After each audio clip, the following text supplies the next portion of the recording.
Yan! Yo, what's up guys? Another day, another construction na naman po tayo guys. So ito na po ang update natin sa day 10 natin guys. Yan po ay matatapos na. Sino ba si Kalekay Boy? Kalekay Boy!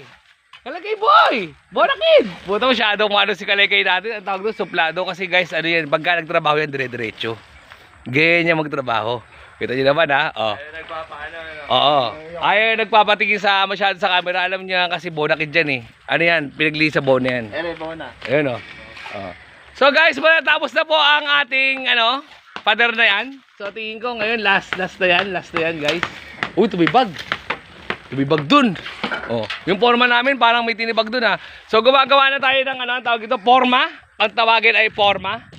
Ito, magbubuhos tayo dito. Magbubuhos tayo dyan ng mga poste. Mabisang-mabisa na yan guys ha. Alright ba yan? Alright ba yan? Ang bilis no? Tibag na. So titibag tayo ng mga bato. Ayan yung mga yun. Makikita nyo yan Yan. Halo?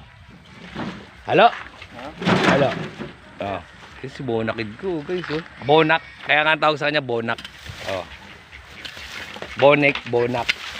Kalekay Boy. Yung papalikisan natin guys matibay na mason. Ayun Aspas Asyukin yan. Siya si Aspas Asyukin.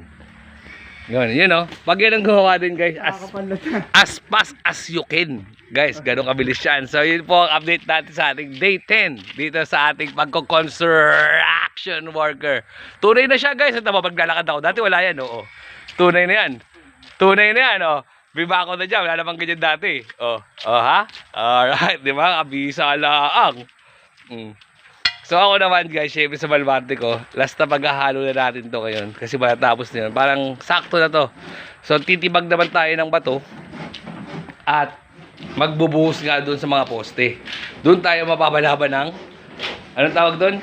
Haluan. Pero mabilis lang yun. Ayun Ayan ang balbarte ko guys. At syempre, ang aking kaibigang si Abeng, siya ang naatasan naman na maglagari ng pangkorma. Doon lalagay sa poste. Alright guys. Baka sabihin nyo, palakad-lakad lang ako. Sumilip lang ako, update lang yun. Another day, another construction worker. Alright.